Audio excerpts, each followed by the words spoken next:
Dear student, সবাইকে শুভেচ্ছা জানাচ্ছি। ভেক্টর ফিজিক্সের সবাইকে শুভেচ্ছা। ফিজিক্সের পদার্থের গাঠনিক ধর্ম এই অধ্যায়ে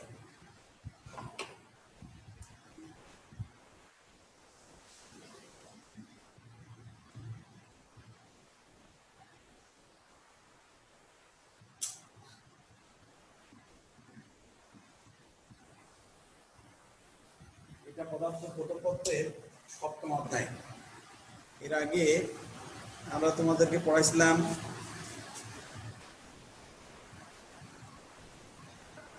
সান্দ্রতা।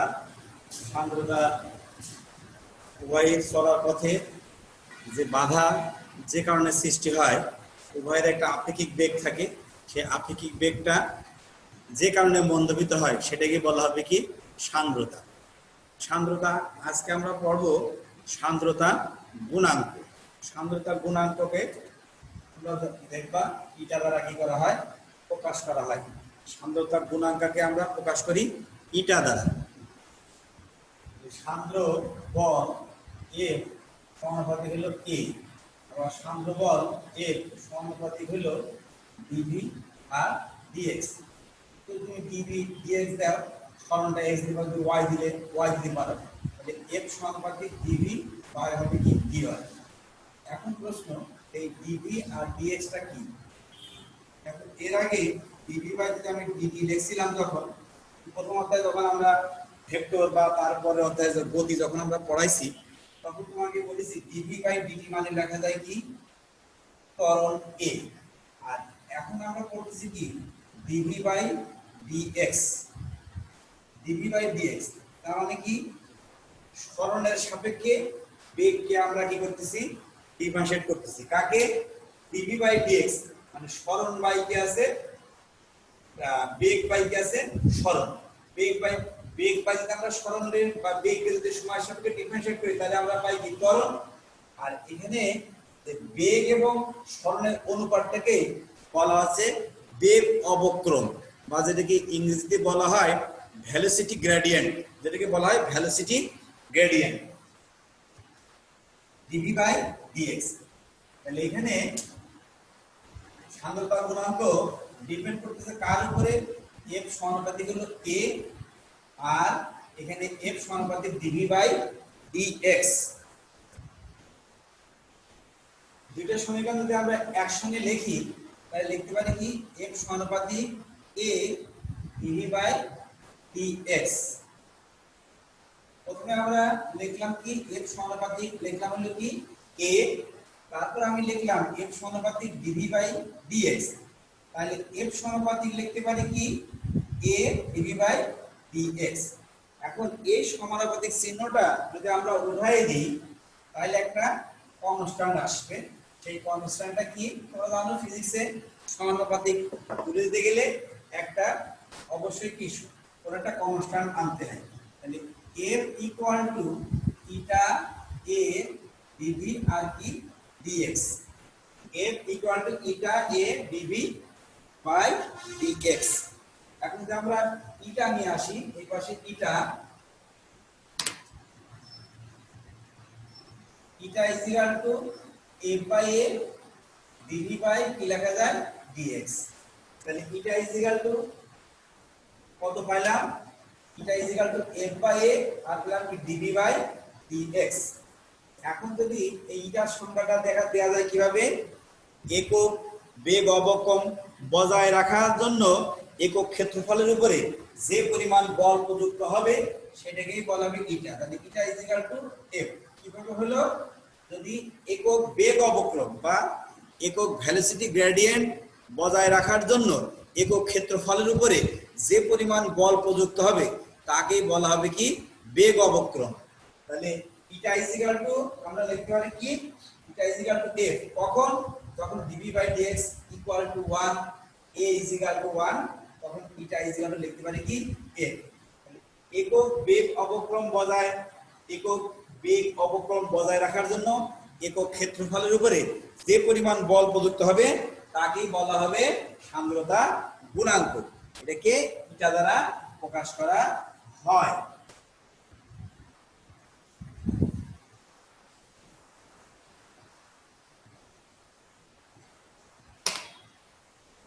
এর এককটা কি হবে দেখো,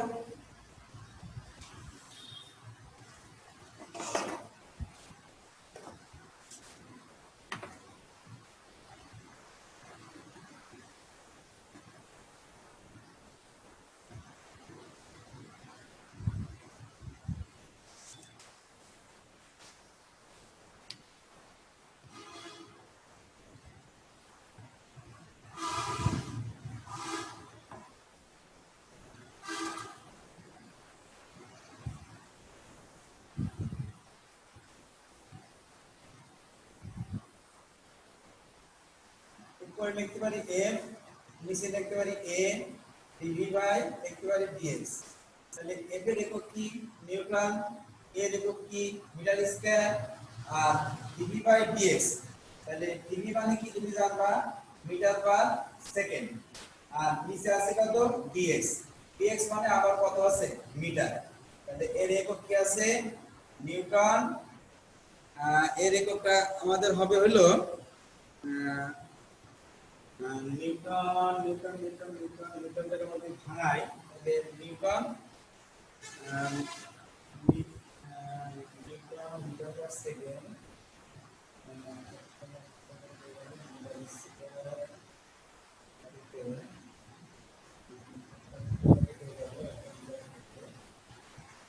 নিউটন সেকেন্ড পার কি আছে metre square, newton second per কি হবে মিটার স্কয়ার। তাহলে এখন তো এটাকে ভাঙাই নিউটনটাকে, নিউটন কি কেজি মিটার পার কি second, KG metre per second square. আর এখানে কি থাকে সেকেন্ড, আর এখানে কি আছে metre square per metre square. তাহলে এর একক কি আছে কেজি পার মিটার পার কি থাকে সেকেন্ড। তাহলে এটা দেখো আমরা পেলাম কত কেজি পার মিটার পার কি আছে সেকেন্ড। এটাটা কি সান্দ্রতা গুণাঙ্ক, এটার একক কি পাওয়া গেল KG per metre per second. সান্দ্রতা গুণাঙ্ক কি বুঝাইলাম একক বেগ অবক্ষয় বজায় রাখার জন্য একক ক্ষেত্রফলের উপরে যে পরিমাণ বল প্রযুক্ত করা হবে তাকেই বলা হবে কি সান্দ্রতাঙ্ক বা সান্দ্রতা গুণাঙ্ক। একে ইটা দ্বারা প্রকাশ করা হয়।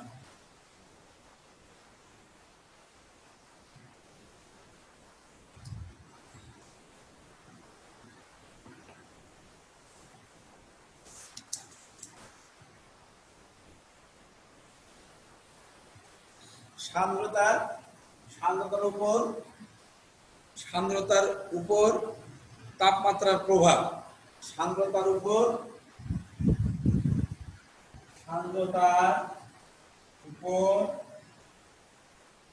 তাপমাত্রার প্রভাব, সান্দ্রতার উপর তাপমাত্রার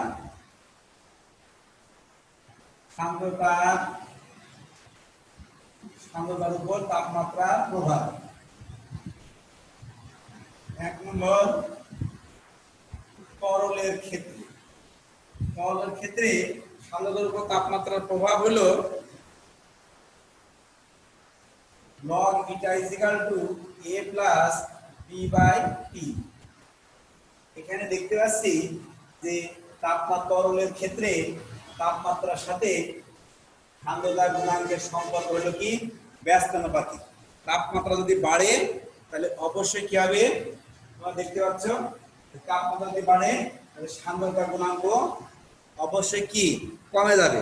কার ক্ষেত্রে এটা হলো কি আমাদের তরলের ক্ষেত্রে সান্দ্রতা গুণাঙ্ক। তরলের ক্ষেত্রে সান্দ্রতা কি তাপমাত্রা বাড়লে অবশ্যই কি হবে তাপমাত্রা বাড়লে এটার মান কি কম হবে। আর 2 নম্বর গ্যাসের ক্ষেত্রে হয়, গ্যাসের ক্ষেত্রে কি হবে গ্যাসের ক্ষেত্রে সান্দ্রতা √r কি হবে আমাদের টি। সান্দ্রতা তার মানে কি যে গ্যাসের ক্ষেত্রে তাপমাত্রা বৃদ্ধি পেলে সান্দ্রতা গুণাঙ্ক কি হয় বৃদ্ধি পায়। এটা হলো তরলের ক্ষেত্রে log eta is equal to a plus b by t। এখানে a আর b একটা কি কনস্ট্যান্ট আর t হলো কি তাপমাত্রা।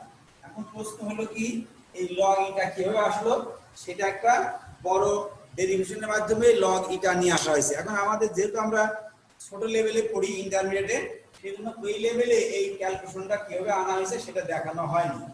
এখানে শুধু দেখা যাচ্ছে সরাসরি সূত্রটা, কারণ তোমাকে কিন্তু জানানো হচ্ছে যে তরলের সাথে সান্দ্রতা গুণাঙ্কের উপরে তাপমাত্রা কি প্রভাব ফেলে, তরল আর গ্যাস। এখন প্রশ্ন হতে পারে তোমার মনে মনে যে তরল আর গ্যাস নিলেন কেন, কঠিন তো কিছু নিতে পারতেন। কিন্তু তুমি জানো আমরা এখানে পড়তেছি কি, সবই কি পড়তেছি কি, প্রবাহী পদার্থ। প্রবাহী পদার্থ কারা, যারা প্রবাহিত হইতে পারে।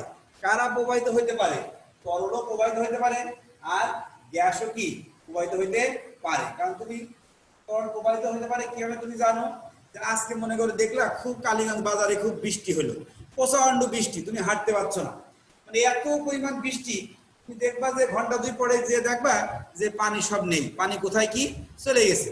পানি কি কেউ কি বালতিতে করে নিয়ে কি অন্য জায়গায় নিয়ে গেল, নদীতে দিয়ে ফেললো, বা কেউ কি আমাদের পানিগুলো কোনো মেশিন দিয়ে ছেঁচে কি নদীতে দিল, আসলে দেয়নি।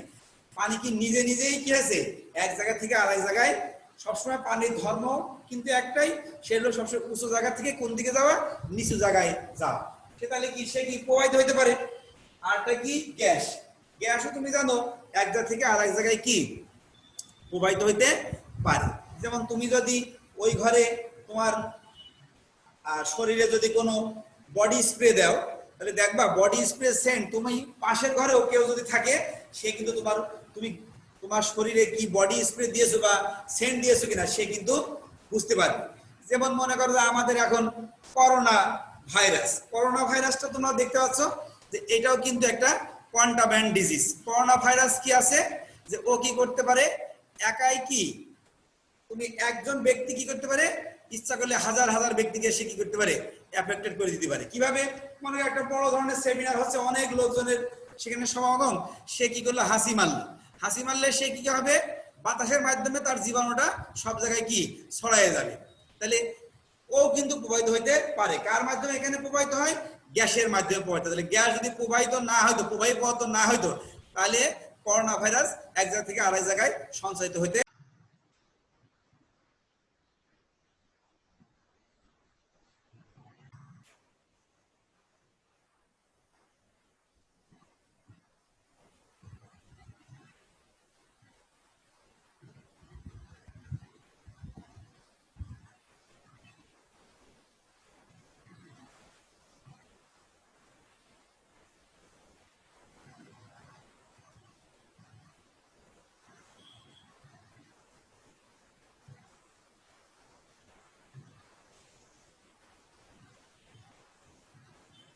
এখন আমি তোমাদেরকে দেখাবো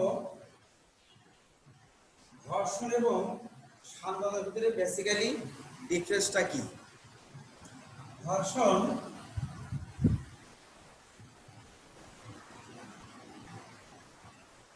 ও সান্দ্রতা, ঘর্ষণ ও সান্দ্রতা,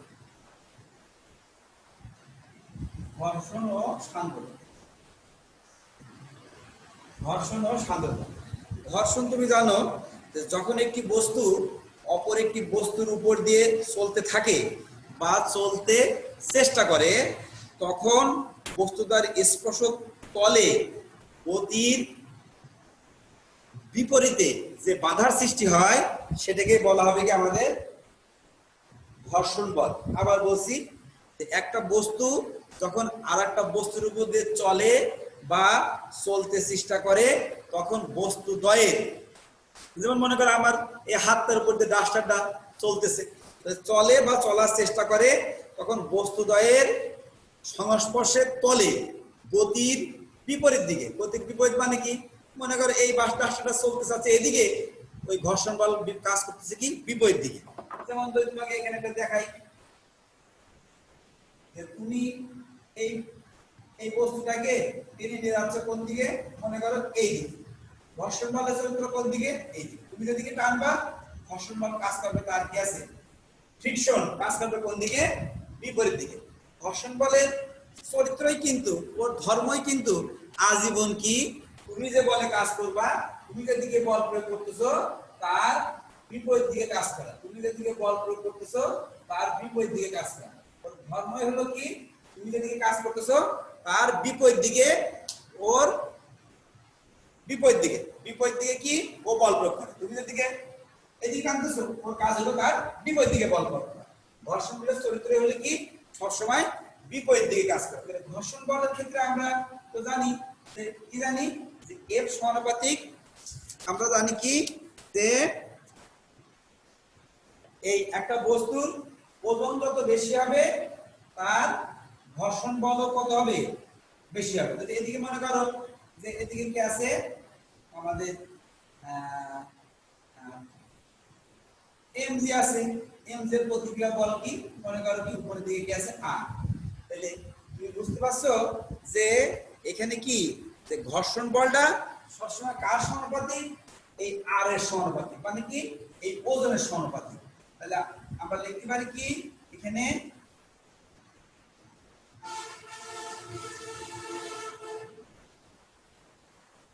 লিখতে পারি কি যে r সমানুপাতিক লিখতে পারি কি fs। কেন r কত লব্ধি প্রতিক্রিয়া, মানে এর ওজন যত বেশি হবে ওর লব্ধি প্রতিক্রিয়া তত বেশি হবে।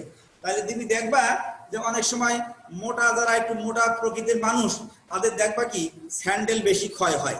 তার মানে কি তার ওজন বেশি এবং তার লব্ধি প্রতিক্রিয়াও, তার ওজন যত বেশি তার লব্ধি প্রতিক্রিয়াও কিন্তু তত বেশি। ওজন যত বেশি হবে লব্ধি প্রতিক্রিয়াও তত তার কিন্তু বেশি হবে। লব্ধি প্রতিক্রিয়া বেশি হলে তার কি ঘর্ষণ বল বেশি হবে, সেই জন্য দেখবা তার জুতা কি হয় বেশি ক্ষয় হয়। দেখবা মোটা মানুষের জুতা খুব দ্রুত তার জুতা কেনা লাগে, কেন? কারণ তার ওজন বেশি। ওজন বেশি হলে তার কি আছে অবিলম্ব প্রতিক্রিয়াও বেশি, অবিলম্ব প্রতিক্রিয়া বেশি হলে তার কি আছে ঘর্ষণ বলের মানও বেশি। তাহলে এখানে আমরা যদি এটাকে তুলে দিই তাহলে এখানে একটা নতুন কনস্ট্যান্ট আসে mu mu F F F দাও, তাহলে মিউ আর আছে এফ এফ। তাহলে আমরা লিখতে পারি কি এখানে মিউ ইজিক্যাল টু আমরা কি লিখতে পারি, মিউ ইজিক্যাল টু লিখতে পারি হলো, বা তুমি এটাকে এভাবে না লিখে উল্টো লিখতে পারতা, কারণ ঘর্ষণ বল কার সমানুপাতিক আর এর সমানুপাতিক। তাহলে fs ইকুয়াল টু মিউ আর। তাহলে মিউ ইজিক্যাল টু কি লেখা যায় fs বাই কি লেখা যায় r। তাহলে তুমি একটা জিনিস দেখলা এখানে এই মিউটা কি, এটাকে বলা হয় ঘর্ষণ গুণাঙ্ক। এই মিউটাকে বলা হয়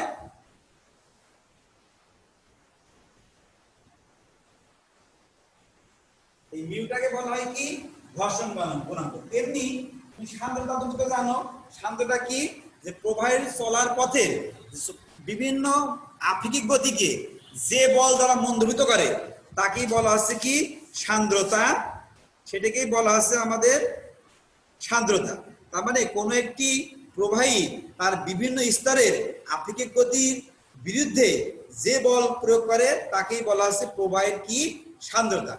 কোনো একটি প্রবাহী তার বিভিন্ন স্তরের, কোনো একটি প্রবাহী তার বিভিন্ন স্তরে আপেক্ষিক গতির বিরোধিতা করে যে বল প্রয়োগ করে তাকেই বলা হবে সান্দ্রতা। যেমন তোমাকে বলছিলাম তিনটা জিনিসের কথা বলছিলাম, একটা হলো কি তোমাকে আমি তিন বালতি তিন ধরনের পদার্থ দিলাম। একটা হলো কি দিলাম পানি, এক বালতিতে দিলাম কি মধু, আর এক বালতিতে দিলাম কি তোমার আলকাতরা। তাহলে তোমাকে যদি বলা হয় যে তুমি একটা মোটা পাইপ দিয়ে তিনটেকেই একটা উঁচু জায়গা থেকে তিনটে মোটা পাইপে ঢেলে দাও, তুমি দেখতে পারবা যে তোমার পাইপের সামনে দিয়ে প্রথমে বেরিয়ে যাবে কি পানি, তারপরে বের হবে মধু, সর্বশেষে বেরোবে কি আলকাতরা। তাহলে এই ঘটনাটা কি ঘটলো, আমাদের ওই সংজ্ঞাটার মতোই হলো। কোন সংজ্ঞাটা কি যে কোন একটি প্রবাহী তার বিভিন্ন স্তরের আপেক্ষিক গতির বিরোধিতা করে যে বল প্রয়োগ করে, তাহলে সেটা এখানে আপেক্ষিকতার যে ওই যে পানি আগে বেড়ে গেল, কি জন্য বেড়েলো, তার যে প্রবাহীর পথে আপেক্ষিক গতি কম প্রয়োগ করতে পারছে, বা আপেক্ষিক গতি বা বল কি করতে পারছে কম বাধা দিতে পারছে। যেহেতু কম বাধা দিয়েছে সেজন্য কি তরল পানি আগেই বেড়ে গেছে। তার চেয়ে একটু বেশি বাধা দিয়েছে কে মধু, সেজন্য পানির পরে কে বেড়ে গেছে মধু, আর সর্বশেষে বেরোবে কে আলকাতরা। কেন? কারণ আলকাতরার উপরে তরল যেদিকে চলতেছে আপেক্ষিক গতিকে, তরলের আপেক্ষিক গতিকে মন্দগত করার চেষ্টা করতেছে কে? সান্দ্রতা। যেমন কঠিন বস্তুর ক্ষেত্রে আমরা বলতেছি কি ঘর্ষণ বল, আর প্রবাহী পদার্থের ক্ষেত্রে বলতেছি সান্দ্রতা। সান্দ্রতার ক্ষেত্রে যেমন আমরা পেলাম, ঘর্ষণের ক্ষেত্রে আমরা পেলাম মিউ এস ইকুয়াল টু পেলাম কি এফ এফ বলতে পারো বা এফ এস বাই রুট আর। তাহলে এই এস বললাম কেন? কারণ এস বললে বুঝবো আমরা স্ট্যাটিক্স মানে কি গতীয়। গতীয় ইংরেজি কি তুমি জানো? স্ট্যাটিক। স্ট্যাটিক মানে গতীয়। তাহলে এখানে বলা আছে কি যে আমাদের স্ট্যাটিক মানে গতীয় ঘর্ষণ গুণাঙ্ক। স্ট্যাটিক্স মানে গতীয় না, সরি ভুল বলা হয়েছে। স্ট্যাটিক্স মানে স্থিত ঘর্ষণ গুণাঙ্ক। গতীয়, গতি হলে কাইনেটিক হইতো। স্ট্যাটিক্স মানে হলো কি এসতে, স্ট্যাটিক্স মানে কি স্থিত। আর যদি কাইনেটিক হতো তাহলে হতো কি গতীয়। তাহলে এটা দেখো এস দ্বারা আমরা বলছি স্ট্যাটিক্স, তাহলে mu S equal to F S by কি আছে আর। এই মিউ এস টাকে বলা হবে কি স্থিত স্থিতি ঘর্ষণ গুণাঙ্ক। এটাকে বলা হয় স্থিত ঘর্ষণ গুণাঙ্ক। আর সান্দ্রতা গুণাঙ্ক কোনটা? ইটা ইজ ইকুয়াল টু কি F by A DV by কি আছে ডিএক্স। স্থিত ঘর্ষণ গুণাঙ্ক কি হবে? স্থিতি ঘর্ষণ গুণাঙ্ক, স্থিতি ঘর্ষণ গুণাঙ্ক mu S is equal to F S by R. আর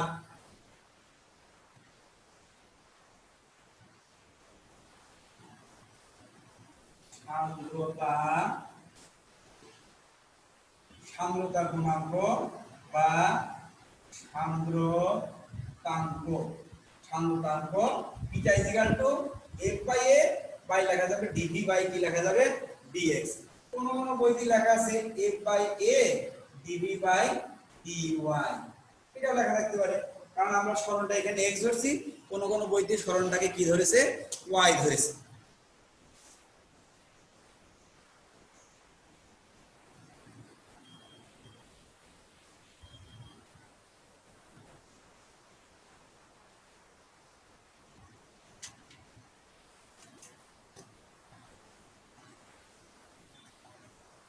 প্রান্তিক বেগ,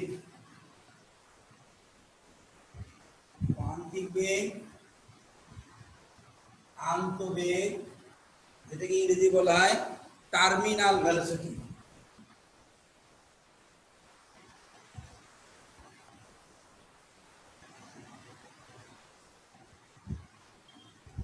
প্রান্তিক বেগ, আন্তঃবেগ, প্রান্তবেগ, প্রান্তিক বেগ অথবা প্রান্তবেগ বলা হয়। প্রান্তবেগ আর ইংরেজি বলা হয় টার্মিনাল, টার্মিনাল ভেলোসিটি। যেমন তুমি একটু জানো যে টার্মিনাল মানে কি, যে যে বেগটা কি শেষ। তো টার্মিনাল ভেলোসিটি কেন বলতেছে? মনে করো যে তোমার এখানে একটা কি আছে, একটা পাত্র আছে, এই পাত্রের ভিতরে তোমার মধু আছে। এই মধু তুমি জানো ডেনসিটি একটু করলেছে কি বেশি। এখন তো তুমি এর ভিতরে একটা এরকম একটা মার্বেল ফেলে দাও, দেখবা যে মার্বেলটা এর ভিতরে পড়তেছে। যখন মার্বেলটা এর ভিতরে পড়বে তুমি তখন দেখতে পারবা, মনে হবে যেন মার্বেলটা মধুটাকে কি করতেছে সাথে নিয়ে নিচের দিকে পড়তেছে। মানে যেদিক থেকে পড়বে সেদিকে একটা দাগ মতো হয়ে পড়তে থাকে। এখন দাগ মতো হয়ে পড়তে থাকে, তাহলে এ পড়বে নিচের দিকে কার কারণে? অভিকর্ষ বলের কারণে। অভিকর্ষ বল ওই বস্তুটা কোন দিকে কাজ করতেছে? নিচে দিকে কাজ করতেছে। আর প্রবাহী কি করবে? তাকে সবসময় কি নিচের দিকে যেন যেতে না পারে সেজন্য প্রবাহী সবসময় কি তাকে বাধা দেবে। এখানে প্রবাহীকে তুমি অবশ্যই বুঝতেছো, এখানে প্রবাহী যে আছে কি মধু প্রবাহী। মধুর তুমি জানো যে মধুর সান্দ্রতা পানির থেকে কিন্তু একটু বেশি। তাহলে মধুটাকে কি করবে? নিচের দিকে যেতে কি বাধা দেবে। তাহলে এক সময় বস্তু যাবে কি অভিকর্ষ ত্বরণের কারণে নিচের দিকে বা অভিকর্ষ বলের কারণে কি নিচের দিকে পড়ার জন্য। আর সান্দ্র মধু কি করবে? তাকে আটকাতে চেষ্টা করবে। একটা সময় দেখা যাবে যে এই মধু এই যে বস্তুটা নিচের দিকে পড়তেছে, এই তার কারণে এখানে তরলের ভিতরে যে সান্দ্র বল আছে, এই সান্দ্র বল এবং অভিকর্ষ বল সমান হয়ে যাবে। সমান হয়ে গেলে বস্তু তো আর পড়ার কথা না। তারপরেও যেহেতু এখানে আমি একটি মার্বেল দিছি, সে একটা কি ভারী বস্তু, তার জড়তা আছে। তুমি জানো জড়তা কি? জড়তা সম্পূর্ণ নির্ভর করে কিন্তু আমাদের ভরের উপরে। ভর যার বেশি হবে তার জড়তাও কি হবে? বেশি হবে। এখন যদি তুমি এখানে একটা ছোট্ট পাখির পালক দিয়ে রাখো, তাহলে দেখা যাবে আস্তে আস্তে সে ভিতর দিকে যাচ্ছে, কিন্তু একটা পর্যায়ে যে সে এই তরণের মাঝামাঝি কোনো এক জায়গায় যে কি হবে, কিন্তু সে আটকায় যাবে, সে আর নিচের দিকে পড়বে না। কিন্তু এই বস্তুটা কি হবে, একটা সময় আস্তে আস্তে অভিকর্ষ বল আর শান্তজনিত বল তার সমান হয়ে গেলেও একটা পর্যায়ে সে কি নিচের দিকে আবার পড়তে থাকবে, তখন কিন্তু এই জায়গায় এসে তার আর কোনো ত্বরণ থাকবে না। ত্বরণ যখন থাকবে না তখন নিচের দিকে কিন্তু সে পড়তে থাকবে। কিভাবে পড়বে? গতি জড়তার কারণে সে আস্তে আস্তে কি স্থির সমবেগে, গতি জড়তার কারণে স্থির সমবেগে আস্তে আস্তে নিচের দিকে আবার কি পড়তে থাকবে, নিচের দিকে পড়তে থাকে। যে বেগে বা যে কারণে এই বস্তুটা আস্তে আস্তে নিচের দিকে পড়তে থাকে তাকেই বলা হচ্ছে সান্দ্র, তাকেই বলা হচ্ছে প্রান্তিক বেগ, আন্তঃবেগ, প্রান্তবেগ বা টার্মিনাল ভেলোসিটি। এটাকে ভি দ্বারা প্রকাশ করা হয়। এর একটা সমীকরণ আছে, এর একটা সমীকরণ টার্মিনাল বেগের একটা সমীকরণ V equal to 2/9 r square ρ1 - ρ2 G আর হলো কি eta. V equal to 2/9 r square ρ1 - ρ2 G by হবে কি ইটা। এই সমীকরণটা কিভাবে আসে সেটা আমি তোমাদেরকে এখনই দেখাবো। তবে এটা হলো কি প্রান্তিক বেগের একটা কি আছে বা টার্মিনাল ভেলোসিটি বা আন্তঃবেগের একটা কি সমীকরণ।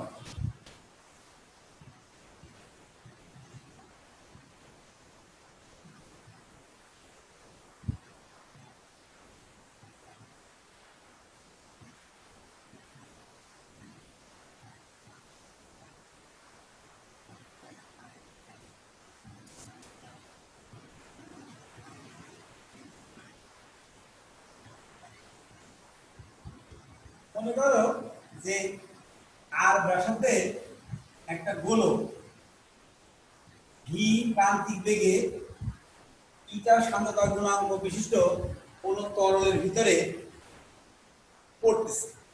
যদি পড়ে তাহলে বিজ্ঞানী স্টোক বলেন, স্টোক একজন বিজ্ঞানী, উনি বলেন যে আর ব্যাসার্ধের বা ইটা সান্দ্রতা গুণাঙ্ক বিশিষ্ট কোন তরলের ভিতরে যদি কোনো একটা গোলক আর ব্যাসার্ধের মানে একটা গোলকীয় বস্তু যদি ভি প্রান্তিক বেগে পড়তে থাকে, তাহলে ওই বস্তুর উপরে সান্দ্রতাজনিত ঊর্ধ্বমুখী বল কি হবে? এফ ইকুয়াল টু বা এফ সমানুপাতিক হবে ভি, এফ সমানুপাতিক হবে আর, এফ সমানুপাতিক হবে কি ইটা। এখান থেকে এটাকে লেখা যায় সমানুপাতিক সবগুলো একসাথে মধ্যে লিখে কে একবার লিখে দেখেন, এফ সমানুপাতিক লেখা যায় কি ভি আর ইটা। এখন যদি এই সংখ্যা তুলে দিই তাহলে কে ভি আর ইটা। এখন তরলের তাপগতিবিদ্যার বা হাইড্রোডাইনামিক্স থেকে প্রমাণ করে দেখা গেছে যে এই পানির ক্ষেত্রে কে এর মান কত? 6 পাই।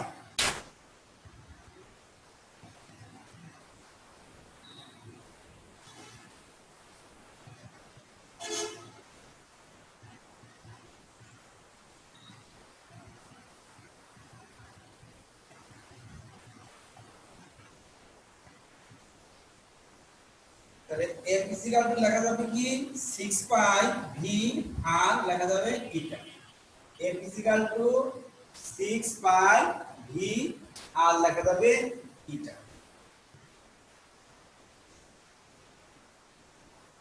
এখন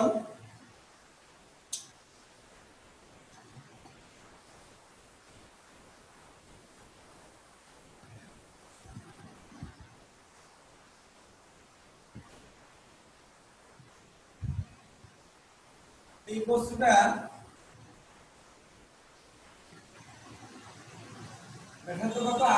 যখন পড়তেছে তখন এর উপরে ঊর্ধ্বমুখী বলটা কত, সেটা হলো ঊর্ধ্বমুখী বল বা এর উপরে যেটা আমরা বলতে পারি কার্যকর ওজন। কার্যকর ওজন কত? কার্যকর ওজন ইকুয়াল টু কত? ও যে করতেছে প্রকৃত ওজন সেটা কত তুমি জানবা, যে সেটা আমরা লিখে দিই, প্রকৃত ওজন মাইনাস ঊর্ধ্বমুখী বল। এটাকে তুমি জানো অনেক সময় বলা হয় কি প্লবতা। প্লবতা। তাহলে কার্যকারী ওজন কত হবে আমাদের? কার্যকারী ওজন যদি আমরা ধরি এফ ড্যাশ, এটা হবে ডাব্লিউ, আর ঊর্ধ্বমুখী বল ধরলাম কি ইউ। তাহলে এফ ড্যাশ ঊর্ধ্বমুখী কার্যকারী ওজন কত হবে আমাদের? কার্যকারী ঊর্ধ্বমুখী যে যেটা নিম্নমুখী বল, যে কারণে বস্তুটা পড়বে সেইটাই তো আমাদের কাছে কার্যকারী ওজন বা কার্যকারী বল। তাহলে কার্যকারী বলটা তুমি জানো কত? 6 পাই ইটা আর ভি। আর প্রকৃত ওজন কত? 4/3 পাই।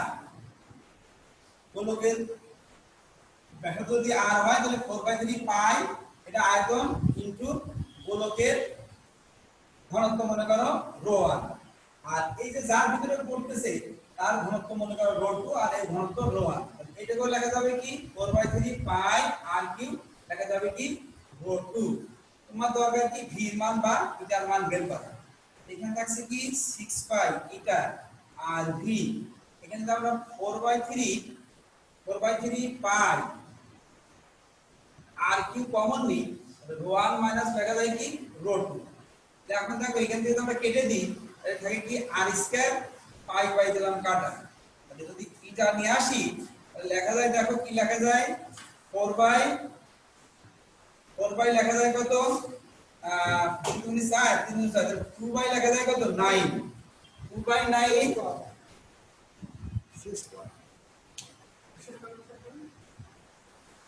ডিয়ার স্টুডেন্ট, আজকের ক্লাস এখানেই সমাপ্তি ঘোষণা করতেছি। পরবর্তী ক্লাস দেখার আমন্ত্রণ রইল। ধন্যবাদ সবাইকে।